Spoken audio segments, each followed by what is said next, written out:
Hello guys, magandang araw. Today's video, magluluto po tayo ng pork belly estofado. Kung paano po ito ginawa, sundan lang po ninyo ang aking cooking procedure. At kung bago ka lang po sa aking YouTube channel, please like and subscribe para ma-notify ka sa susunod kong episode. At pakishare na rin po sa ating mga kaibigan, kamag-anak para mas makatulong po tayo. At ito na nga po, meron po tayong pork belly. Iniwalan po natin ng malalaking cubes. Then hugasan po natin. After po natin hugasan, mamarinate po natin ng soy sauce. Then pineapple juice na may kasamang chunk, star anise, peppercorn, laurel, at Sprite. Ayan. Ibabad lang po natin ito ng 2 oras o higit pa. Then, after 2 hours po, mag-init na tayo ng mantika. Nalagay na po natin ang ginger. Inuna po natin ang ginger. Then, isunod po natin ang sibuyas. White and red po yan. Then, ang bawang. Ayan. Then, halu-haluin lang po natin hanggang sa ito ay maging lightly brown. Then, ilagay po natin ang ating minarinate na pork belly.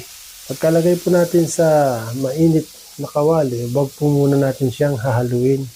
Hayaan po muna natin medyo maprito po ang ilalim. Ayan.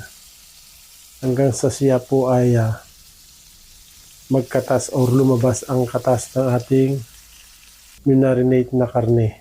Then, maglagay na rin po tayo ng tausi. Ayan. Halu-haluin lang po natin ng kaunti.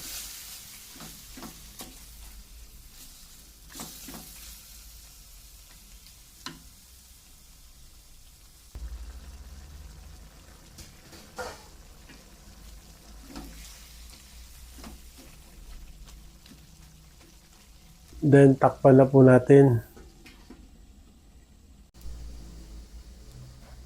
After 10 minutes, ito na nga po, lumabas na po ang kanyang katas o ang sarili niyang katas. Ayan. At this time po, pwede nating ilagay ang ating pinagmarinitan po ng pork belly. Ayan. Then, takpan po ulit natin. Pagkaraan nga po ng 15 minutes, ito na po siya.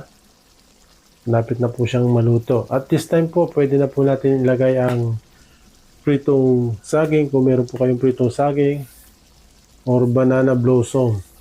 Ayan po. Then, maglagay po tayo ng brown sugar.